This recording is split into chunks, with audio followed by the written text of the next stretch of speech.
गुरुर्ब्रह्मा गुरुर्विष्णुः गुरुर्देवो महेश्वरः गुरुसाक्षात् परं ब्रह्म तस्मै श्री गुरवे नमः.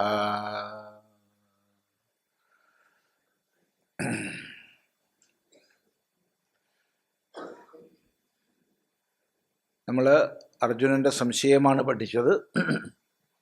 സംശയമല്ല, പരാതി, വിഷമം. സംശയമൊന്നും ചോദിച്ചിട്ടില്ല, അവിടെ ഒരു സംശയവും ചോദിച്ചിട്ടില്ല. ചോദിച്ചതാണ്, അങ്ങ് വളരെ സമത്വമാർന്ന് ഉപദേശിച്ച യാതൊരു യോഗമുണ്ടോ അത് സ്ഥിരമായി നേടാൻ വളരെ ക്ലേശമാണ്, മനസ്സ് ചഞ്ചലമായതുകൊണ്ട്. ഇതൊരു വസ്തുത പറഞ്ഞതാ, സംശയം ചോദിച്ചതല്ല. ഏവം ഏതത് യഥാ ബ്രവീഷി. ഏതത് ഏവം, ഇതിങ്ങനെ തന്നെയാണ്. യഥാ ബ്രവീഷി, നീ പറയണ പോലെ തന്നെയാ. ബ്രവീഷി എന്ന് പറഞ്ഞാൽ നീ പറയുന്നു. അപ്പം നീ പറയുന്നത് പോലെ തന്നെയാണ്, ശരിയാണ് നീ പറഞ്ഞത്. എന്ത്? ഈ യോഗം പ്രാപിക്കാൻ എളുപ്പമല്ല, മനസ്സ് ചഞ്ചലമാണ് എന്ന് നീ പറഞ്ഞത് ശരിയാണ് എന്ന് അംഗീകരിച്ചുകൊണ്ട് ഭഗവാൻ പറയുകയാണ്. ശ്രീ ഭഗവാനുവാച അസംശയം മഹാബാഹോ മനോ ദുർനിഗ്രഹം ചലം അഭ്യാസേന തു കൗന്തേയ വൈരാഗ്യേണ ച ഗൃഹ്യത്തെ. ശ്രീ ഭഗവാനുവാച അസംശയം മഹാബാഹോ മനോ ദുർനിഗ്രഹം ചലം അഭ്യാസേന തു കൗന്തേയ വൈരാഗ്യേണ ച ഗൃഹ്യത്തെ. ശ്രീ ഭഗവാൻ പറഞ്ഞു, എന്താ പറയണത്? ഹേ മഹാബാഹോ, അർജുനെ വിളിക്കുകയാണ്, സംബോധന. ഹേ മഹാബാഹോ, അല്ലയോ മഹത്തായ ബാഹുബലമുള്ളവനെ, നല്ല കയ്യൂക്കുള്ളവനെ, അല്ലെങ്കിൽ വലിയ കൈകളോടുകൂടിയവനെ, ദീർഘങ്ങളായ കൈകളോടുകൂടിയവൻ, ആജാനു ലംബങ്ങളായ കൈകളോടുകൂടിയവൻ എന്നൊക്കെ പറയാം. നമ്മളതൊക്കെ ആജാനു ബാഹു തന്നെയാണ്. ഇത് ഇരുന്നാൽ അല്ലേ, ഇരുന്നാൽ കാൽമുട്ടുമ്പോൾ തൊടും, അല്ലാണ്ടല്ല. മറ്റതല്ല, മറ്റത് നിന്നാൽ തന്നെ കാൽമുട്ടുമ്പോൾ തൊടുന്ന കൈകളോട് കൂടിയവൻ. ഇപ്പൊ പൊതുവെ അങ്ങനത്തെ കാണുന്നത് വളരെ ചുരുക്ക.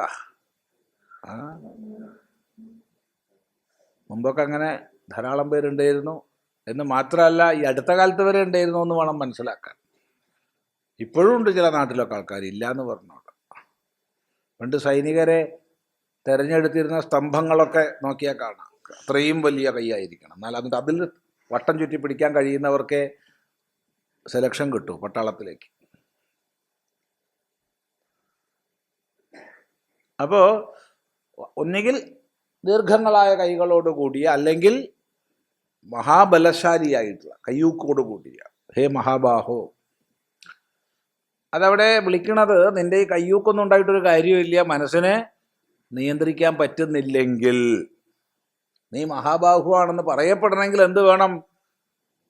മനസ്സിനെ നിയന്ത്രിക്കാൻ പറ്റണം. അല്ലാണ്ട് ഈ കയ്യൂക്കൊണ്ട് എന്ത് കാര്യമുള്ളത് എന്നൊരു സൂചന അവിടെ ആ വിളിയിലുണ്ട്. ഹേ മഹാബാഹോ, അസംശയം, ഒരു സംശയവും ഇല്ല. മനഹാ ദുർനിഗ്രഹം, മനസ്സ് നിഗ്രഹിക്കാൻ പറ്റില്ല എന്നല്ല, നിഗ്രഹിക്കാൻ വളരെ ക്ലേശമാണ്, ദുഃഖമാണ്, വളരെ കഷ്ടപ്പാടാണ്. ചലം, ചലശീലമാണ്, ഇളകിക്കൊണ്ടേയിരിക്കുന്നതാണ്. അംഗീകരിച്ചു. നേരെ മറിച്ച് ഭഗവാൻ പറയുകയാണ്, എടോ വെറുതെ പറയല്ലേ, മനസ്സ് വളരെ എളുപ്പമാണെന്ന് പറഞ്ഞാൽ പിന്നെ ഇനി ഭഗവാൻ പറയുന്നത് അർജുനൻ ശ്രദ്ധിക്കൂല. നമ്മൾ സംഭാഷണത്തിൽ ഒരിക്കലും മറ്റേയാളുടെ സംസാരിക്കാനുള്ള സാധ്യതയെ അടച്ചു കളയരുത്. ഇത് വലിയൊരു സംഭാഷണത്തിൽ ഏറ്റവും അധികം ഒരു ഗ്യാപ്പ് വരുത്തുന്ന വിഷയമാണത്, കുടുംബങ്ങളിൽ പ്രത്യേകിച്ച്.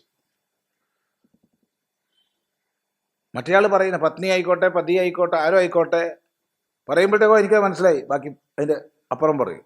അത് പറ്റില്ല. അയാൾക്ക് പറയാനുള്ളത് കേൾക്കണം, അയാൾക്ക് പറയാനുള്ള സാധ്യത കൊടുക്കണം.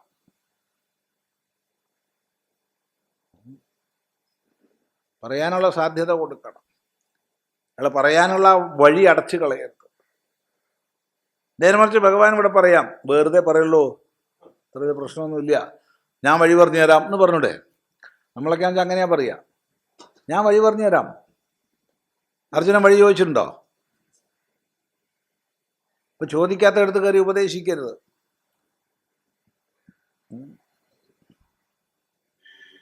അപ്പോൾ ഭഗവാൻ അതിനനുസരിച്ച മറുപടി, ഒരു സംശയവും. വളരെ ശരിയാ നീ പറഞ്ഞത്. അസംശയം മനോദുർനിഗ്രഹം. മനസ്സ് നിഗ്രഹിക്കാൻ വളരെ ക്ലേശമാണ്, ചലമാണ്. എന്ന വഴിയുണ്ട്. അഭ്യാസേന വൈരാഗ്യേണ ച ഗൃഹ്യതേ ഹേ കൗന്ദേയ. ഹേ കൗന്ദേയ, അല്ലയോ കുന്തിപുത്ര. വീണ്ടും വിളിക്കുക. ഒരു ശ്ലോകത്തിൽ തന്നെ 2 വിളിയായി.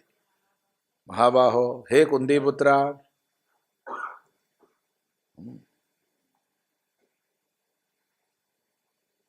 അഭ്യാസേന, അഭ്യാസം കൊണ്ട്, വൈരാഗ്യേണ ച, വൈരാഗ്യം കൊണ്ടും, ഗൃഹ്യതേ, ഗ്രഹിക്കപ്പെടുന്നു.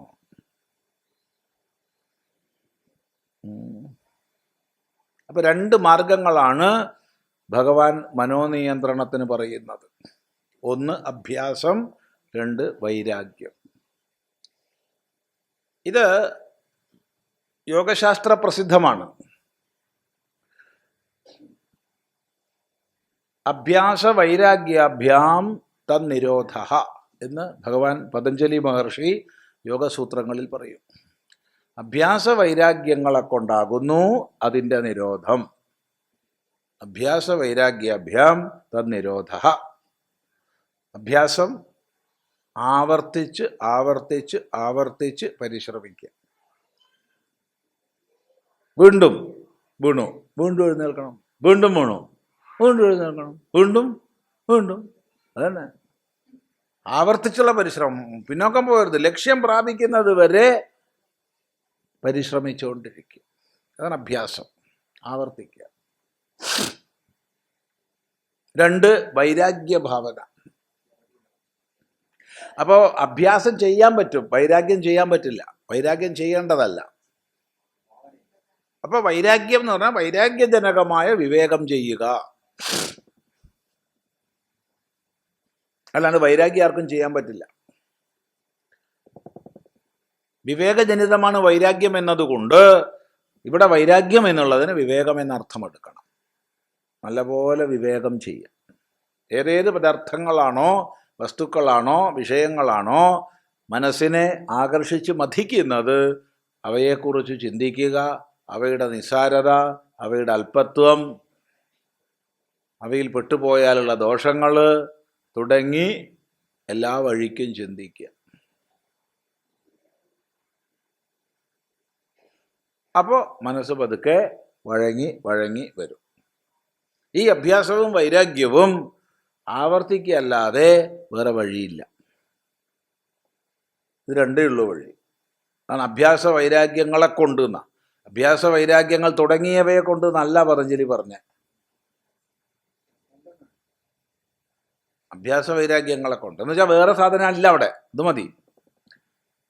അഭ്യാസ വൈരാഗ്യം അതിനെ ഭഗവാൻ പറഞ്ഞു. അഭ്യാസേന വൈരാഗ്യേണ ച. അഭ്യാസം കൊണ്ടും വൈരാഗ്യം കൊണ്ടും ഗൃഹ്യതേവ, ഗ്രഹിക്കപ്പെടുന്നു. ഹേ കൗന്ദേയ, ഹേ കുന്തിപുത്ര. അവിടെ എന്തെങ്കിലും ഓർമ്മിപ്പിക്കുന്നുണ്ടോ? കുന്തിക്ക് മക്കളുണ്ടായത് എങ്ങനെ? മന്ത്രസിദ്ധി കൊണ്ടാ. ഇപ്പൊ കൗന്ദേയ എന്നുള്ള വിളി മന്ത്രസിദ്ധിയെ ഓർമ്മിപ്പിക്കുന്ന പേരാണ്. സാക്ഷാൽ ദേവേന്ദ്രനെ വരെ ആവാഹനം ചെയ്ത് കളഞ്ഞു. പിന്നെ അതിൽ പരം പറയേണ്ട കേട്ടോ. അതാണ് അഭ്യാസത്തിന്റെ ഫലം. ആ അഭ്യാസത്തിന്റെ ഫലമാണ് നീ. ഓർമ്മിച്ചു നോക്ക്. ഹേ കൗന്ദേയ,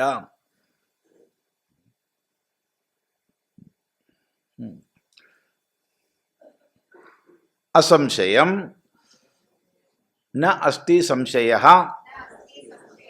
മനഃ ദുർനിഗ്രഹം ചലം ഇത്യത്ര ഹേ മഹാബാഹോ കിന്തു അഭ്യാസേന തു അഭ്യാസോ നാമ ചിത്തഭൂമൗ കസ്യാഞ്ചിത് സമാനപ്രത്യയാവൃത്തി ചിത്തസ്യ വൈരാഗ്യം നാമ ദൃഷ്ടാദൃഷ്ടഭോഗേഷു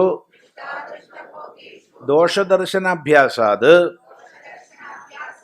വൈതൃഷ്ണ്യം തേന ച വൈരാഗ്യേണ ഗൃഹ്യതേ വിക്ഷേപരൂപഃ പ്രചാരഃ ചിത്തസ്യ ഏവം തദ് മനഃ ഗൃഹ്യതേ നിഗൃഹ്യതേ നിരുധ്യതേ ഇത്യർത്ഥഃ. അസംശയം നാസ്തി അത്ര സംശയ. ഇതിലൊരു സംശയമില്ല, നീ പറഞ്ഞ ശരിയാണ്. മനോ ദുർനിഗ്രഹം, മനസ്സ് നിഗ്രഹിക്കില്ല എന്നല്ല, നിഗ്രഹിക്കാൻ വിഷമാണ്, വിഷമം തന്നെയാണ്, ഞാൻ സമ്മതിച്ചു. ചലം,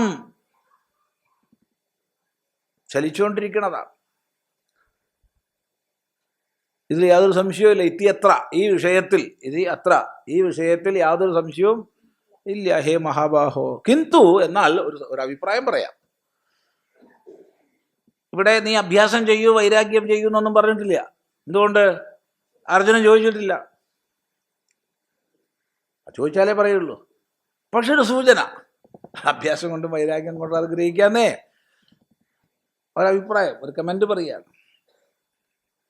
അല്ലാതെ നീ അഭ്യാസം ചെയ്യണം, വൈരാഗ്യം ചെയ്യണം എന്ന് എന്തുകൊണ്ട് ഭഗവാൻ പറഞ്ഞില്ല? അത് ഗുരുവിന്റെ കർത്തവ്യമല്ലേ എന്ന് ചോദിച്ചാൽ ചോദിക്കാത്തോട്ട് പറഞ്ഞില്ല. ചോദിച്ചതിനാണ് മറുപടി പറയുക.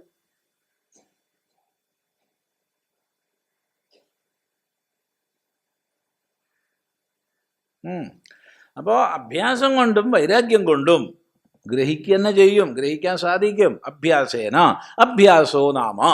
ഭാഷ്യകാരൻ അഭ്യാസത്തെ നിർവചിക്കുകയാണ്. എന്താണ് അഭ്യാസം? അഭ്യാസം എന്ന് പറഞ്ഞാൽ എന്താണ് അഭ്യാസം? അഭ്യാസോ നാമ, അഭ്യാസം എന്ന് പറഞ്ഞാൽ ചിത്തഭൂമൗ, ചിത്തഭൂമിയിൽ കസ്യാഞ്ചിത് സമാനപ്രത്യയാവൃത്തി, കസ്യാഞ്ചിത് ഏതോന്നിൽ, കസ്യാംചിത് ഏതോന്നിൽ, അതായത് ചിത്തം, അന്ധക്കരണം, മനസ്സ് സങ്കല്പ വികല്പങ്ങളെ ചെയ്യും.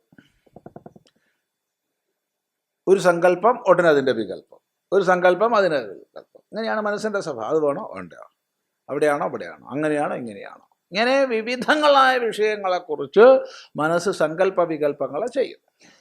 അങ്ങനെയുള്ള ഏതെങ്കിലും ഒന്നിനെ ഉറപ്പിച്ചു ആ ഒരു ചിത്തഭൂമിയിൽ ആവർത്തിക്കുക. അപ്പോൾ നമുക്ക് മനസ്സിനെ ഏകാഗ്രമാക്കി നിർത്താൻ കഴിയുന്ന ഒരു ഭൂമിയിൽ, അതിന് കണ്ണിൻ്റെ സഹായം വേണ്ടി വരാം, ചെവിയുടെ സഹായം വേണ്ടി വരാം, മൂക്കിൻ്റെ സഹായം വേണ്ടി വരാം, ത്വക്കിൻ്റെ സഹായം വേണ്ടി വരാം. സിദ്ധനെ സംബന്ധിച്ചല്ല പറയുന്നത്, സാധകനെ സംബന്ധിച്ച്. സിദ്ധനെ സംബന്ധിച്ചൊന്നും സഹായം വേണ്ടി വരില്ല. ഇപ്പം ചിലർ ചോദിക്കും കണ്ണിൻ്റെ സഹായം എന്താണ്? എന്തെങ്കിലും രൂപത്തെ ചിലപ്പോൾ മുമ്പിൽ വെച്ചു, ചില ശബ്ദങ്ങൾ അനുസന്ധാനം ചെയ്തു, അല്ലെങ്കിൽ കേട്ടു, സ്വയം നാമം ജപിച്ചു, അല്ലെങ്കിൽ വേറെ വല്ലതും കേട്ടു, അങ്ങനെ ആവാം. സ്പർശം, ഇങ്ങനെ സ്പർശത്തിൻ്റെ സഹായം, അധികം ചൂട്, അധികം തണുപ്പ് തുടങ്ങിയവ ഇല്ലാത്തൊരു സാഹചര്യം ഉണ്ടാക്കി. ഗന്ധം, ദുർഗന്ധങ്ങളില്ലാത്ത അനുകൂലമായ, മനോനിയന്ത്രണത്തിന് അനുകൂലങ്ങളായ ഒരു ഗന്ധം, സുഗന്ധമുള്ളൊരു സ്ഥലമായി. അങ്ങനെയൊക്കെ. പിന്നെ രസം, രസത്തിലെന്താ? ഭക്ഷണമൊക്കെ കഴിച്ച് നല്ലപോലെ വായൊക്കെ കഴുകി അതിൻ്റെതായൊരു രുചിയോ രുചിഭേദമോ ഇല്ലാത്ത വിധം നമുക്ക് സ്വതവേ ഉള്ളത്, നമ്മുടെ എല്ലാവരുടെയും അവനവൻ്റെ ഉമിനീര് ഒരു കുഴപ്പവും ചെയ്യില്ല. അതുകൊണ്ട് ഭക്ഷണം കഴിച്ചു കഴിഞ്ഞാൽ നല്ലപോലെ വായെല്ലാം കഴുകി, അങ്ങനെ മതിയല്ലോ. ശബ്ദസ്പർശ രൂപ രസ ഗന്ധങ്ങൾ 5 ഇവയുടെയൊക്കെ അനുകൂലതകൾ ആവശ്യമായി വരും.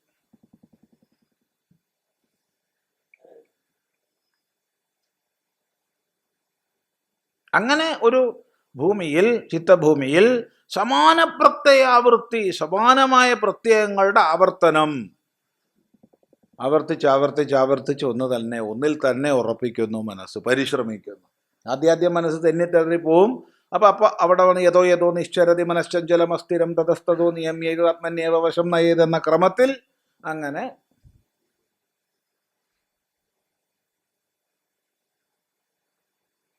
പഠിച്ചു നമ്മൾ.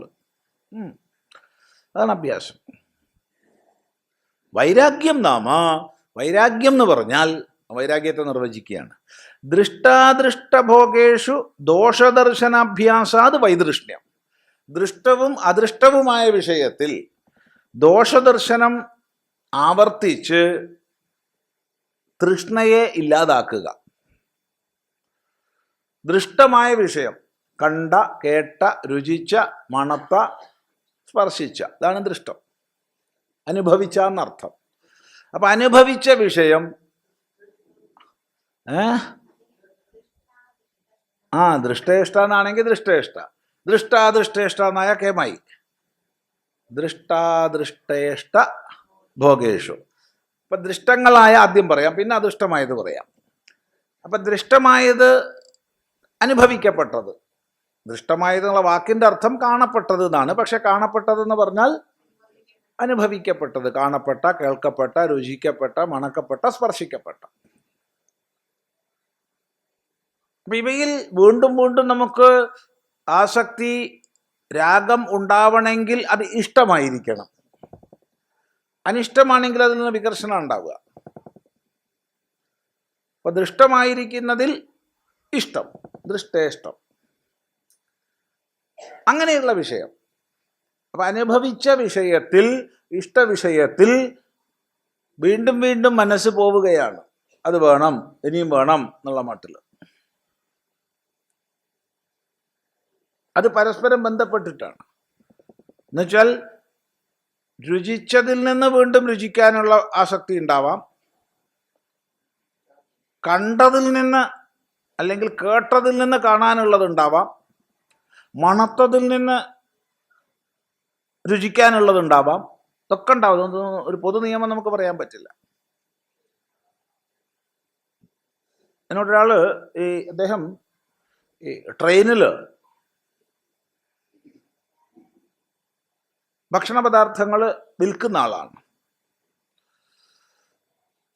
അദ്ദേഹം പറഞ്ഞു, ഞങ്ങൾ പഴംപൊരി എന്ന് പറഞ്ഞിട്ട് ഓരോരോ ഭാഗത്തുനിന്നും ഒരു 10 പ്രാവശ്യം പഴംപൊരി എന്ന് പറഞ്ഞിട്ടാണ് അത്രേ വിൽക്കാൻ ശ്രമിക്കുക.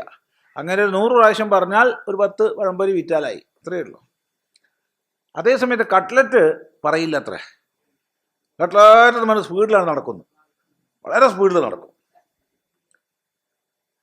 അപ്പൊ ഈ നടന്ന് അങ്ങ് എത്തിക്കഴിഞ്ഞാൽ ഇവർ മുഴുവൻ കാത്തിരിക്കും മണം കൊണ്ട്. കട്ട്ലറ്റ് എന്ന് പറയുന്ന പ്രശ്നമല്ല. കട്ട്ലറ്റ് എന്ന് പറയുമ്പോഴത്തേക്ക് ആളങ്ങ് കമ്പാർട്ട്മെന്റ് അറ്റത്തെത്തിപ്പോവും. അപ്പോഴത്തേക്ക് എല്ലാവരും പൈസ എടുത്ത് തയ്യാറായി വെക്കും. ഇയാൾക്ക് ഒരു 3 സീറ്റിന് കൊടുക്കാൻ തികയില്ല. അപ്പോഴത്തേക്ക് വിറ്റ് കഴിയും. പിന്നെ വീണ്ടും കൊണ്ടുവരണം. എന്താ കാരണം? മണം. അപ്പൊ അവിടെ മണക്കാനുള്ള ഇഷ്ടമാണോ? അല്ല, മണത്തപ്പോഴത്തേക്ക് രുചിക്കാനുള്ള ഇഷ്ടം വന്നു.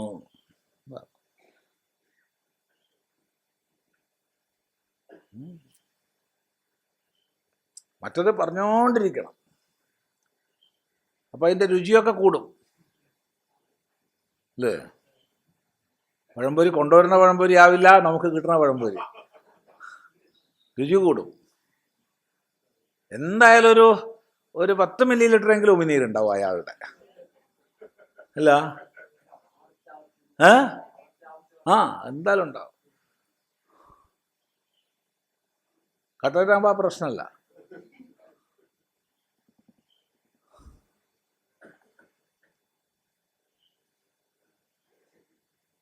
ഇതാണ് സ്വഭാവം. അപ്പൊ ദൃഷ്ടമായിരിക്കുന്ന ഇഷ്ടവിഷയങ്ങളിൽ ഉണ്ടാവുന്ന തൃഷ്ണ. 2, അദൃഷ്ടമായിരിക്കുന്ന വിഷയങ്ങൾ. അപ്പൊ ചിലത് അദൃഷ്ടമായതിൽ എങ്ങനെയാണ് നമുക്ക് ആഗ്രഹം ഉണ്ടാവുക? കേട്ടിട്ട്, കണ്ടിട്ടില്ല പക്ഷെ കേട്ടാലുണ്ടാവും. ഉദാഹരണം, സ്വർഗത്തിൽ ആഗ്രഹിക്കുന്നുണ്ട്. ഭൂരിഭാഗം ജനങ്ങൾ സ്വർഗത്തിൽ ആഗ്രഹിക്കുന്നവരാ. ലോക മതവിശ്വാസികളിൽ 99% സ്വർഗത്തെ ആഗ്രഹിക്കുന്നവരാ. ഓരോരുത്തർ സ്വർഗത്തെ പറ്റിയുള്ള പറച്ചിലൊക്കെ കേട്ട് കഴിഞ്ഞാൽ എന്താ കഥ അല്ലേ? ഇപ്പം അവൻ പോയി വരികയെന്ന് വിചാരിക്കും നമ്മൾ കേട്ടാൽ.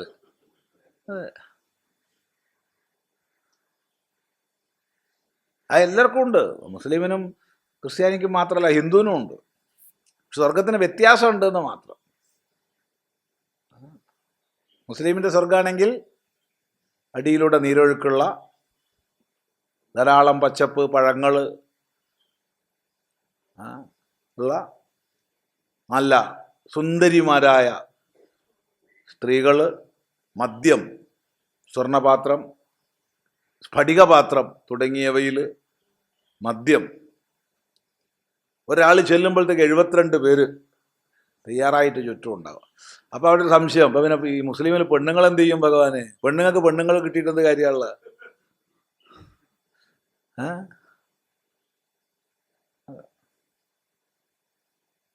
ഹിന്ദുവിനാണെച്ചാൽ അതിനേക്കാൾ കഷ്ടമാണ്. ഹിന്ദുവിൻ്റെ കാര്യം പോക്കാ. കാരണം എന്താ വെച്ചാൽ അവിടെ നല്ല ഗന്ധർവന്മാരെ പാട്ടുണ്ട്, അപ്സരസുകളുടെ നൃത്തമുണ്ട്, നല്ലതാണ്. അപ്പോൾ 2 പേർക്കും ഗുണം. പെണ്ണിന് ഗന്ധർവനെയും കിട്ടും, ആണിന് അപ്സരസിനെയും കിട്ടും. നല്ലതാണ്, 2 കൂട്ടർക്കും നല്ലതാണ്. ഇനിയാണ് ഏറ്റവും കഷ്ടപ്പാട്, ഇഷ്ടം പോലെ തിന്നാനും കുടിക്കാനും, പായസം, അത് ഇത് എത്രയാന്ന് കണക്കില്ല. പക്ഷേ വിശപ്പുണ്ടാവില്ല. എടാ, വിശപ്പില്ലാത്ത ആൾക്ക് എന്തിനാ ഭക്ഷണം? ഇതൊരു കഷ്ടം ആലോചിച്ച് നോക്കോ.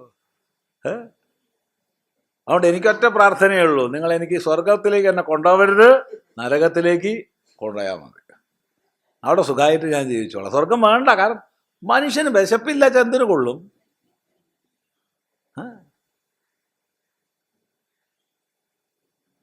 മറ്റവൻ്റെ സ്വർഗത്തിൽ ഇതിനേക്കാൾ രസമാണ്. അത് കർത്താവിൻ്റെ വശത്തിൽ ഇരിക്കുകയാണ്, വലതുഭാഗത്ത്.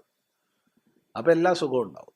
കർത്താവിൻ്റെ വലതുഭാഗത്ത് ഇരിക്കാനുള്ള അവസരം കിട്ടും. അതുമ്പോൾ എന്താ കാര്യം എന്ന് ചോദിച്ചാലോ, മിണ്ടിപ്പോരുത്, അവിടെ ഇരുന്നോ. അത് സുഖമാണ്, അതൊരു സന്തോഷം, അത്രയേ ഉള്ളൂ. നരകത്ത് പോകേണ്ടവർക്ക് ഇടതുഭാഗത്തും. അങ്ങനെ ഇടതുപക്ഷം എന്ന് വന്നത്. അതെ, അങ്ങനെ ഇടതുപക്ഷം വന്ന്. തമാശ പറയല്ല, തമാശ പറയുന്നുണ്ട് പ്രഭാഷണത്തിൽ, ഇല്ലാന്നൊന്നും പറയുന്നില്ല, പക്ഷെ ഇത് സത്യമാണ്. അപ്പം നരകത്ത് പോകേണ്ടവരാണ് ഇടതുപക്ഷത്ത് പോയി ചേരുക, ഒരു സംശയവുമില്ല. അത് വോട്ട് ചെയ്യുമ്പോൾ ആലോചിക്കുക, വോട്ട് ചെയ്യുമ്പോൾ നല്ലപോലെ ഓർമ്മിക്കുക, ഇടതുപക്ഷത്തിന് ചെയ്യണവർ നരകത്തിലേക്ക്.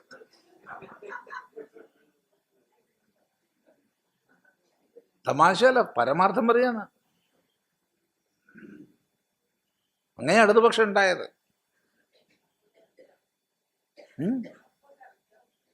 അങ്ങനെ ഇടതുപക്ഷം ഉണ്ടായത്.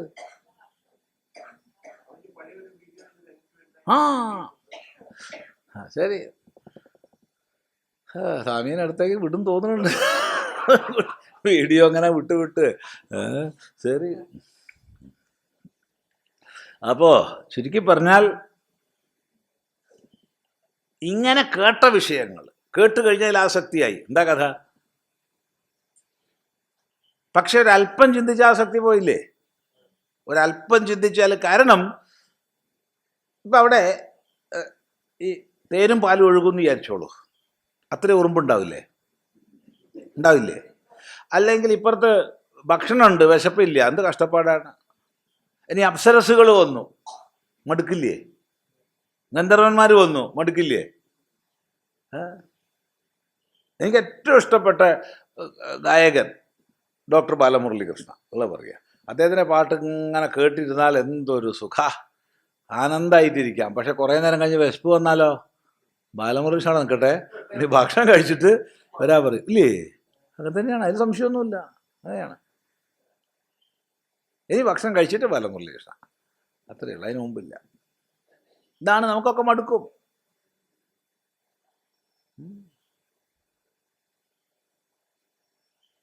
അപ്പൊ അങ്ങനെ ചിന്തിക്കുക. അപ്പൊ ഉപനിഷത്ത് പറയുന്നുണ്ട്, യഥേവേഹ തദമുത്ര യദമുത്ര തദന്യഹ. ഇവിടെ എന്താ ഉള്ളത് വെച്ചാൽ അത് തന്നെ അവിടെ, അവിടെ എന്താ ഉള്ളത് വെച്ചാൽ അത് തന്നെയാണ് ഇവിടെ. ഇത് മനസ്സിലാക്കിയാൽ പിന്നെ അവിടെ പോകാൻ ആഗ്രഹം ഉണ്ടാവുമോ? അവിടെ പോയാലും ഇത് തന്നെ. അവിടെ പോകുമ്പോൾ തോന്നും മറ്റടുത്ത് മതിയായിരുന്നു. അതാണ് സ്വഭാവം. ശ്രദ്ധിക്കുക. അതുകൊണ്ട് ഈ ഭാവന ചെയ്താൽ വൈരാഗ്യം ഉറയ്ക്കും. വൈദൃഷ്ണ്യം തേനച്ച വൈരാഗ്യം. അങ്ങനെ ദോഷദർശനം, ദൃഷ്ടാദൃഷ്ടങ്ങളായ ഇഷ്ടഭോഗങ്ങളിൽ ദോഷദർശനം, അവയുടെ സ്വരൂപത്തെക്കുറിച്ച് ചിന്തിക്കുക. പണം നമ്മെ ആകർഷിക്കുന്നു, അപ്പോൾ പണം നേടാനുള്ള ദുഃഖം, നേടിക്കഴിഞ്ഞാലുള്ള ദുഃഖം, ആണ് പെണ്ണ് തുടങ്ങിയവ ആകർഷിക്കുന്നു, അതിൽ നമ്മൾ ബന്ധനത്തിൽ പെടുന്നത്. ഇങ്ങനെ എന്താണോ അത് ആലോചിക്കുക, എന്നിട്ട് പിന്തിരിപ്പിക്കുക.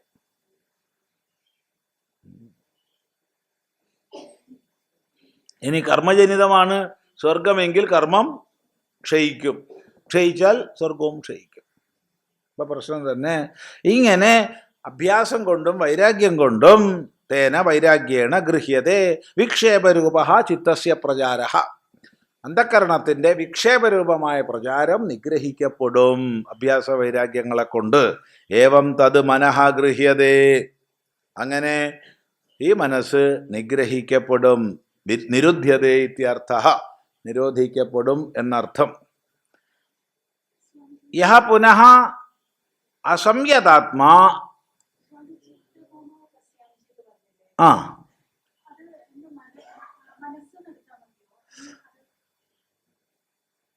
ചിത്തഭൂമി അന്ധക്കരണത്തിൽ നിന്നെടുക്കുക.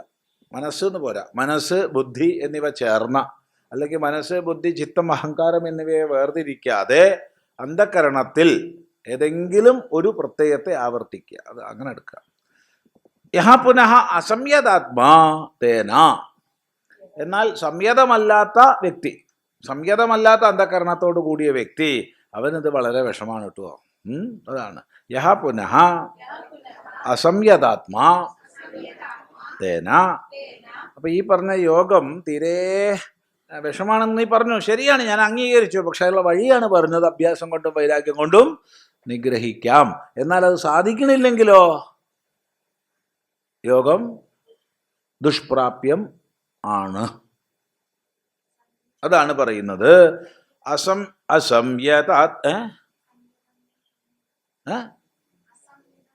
അസംയതം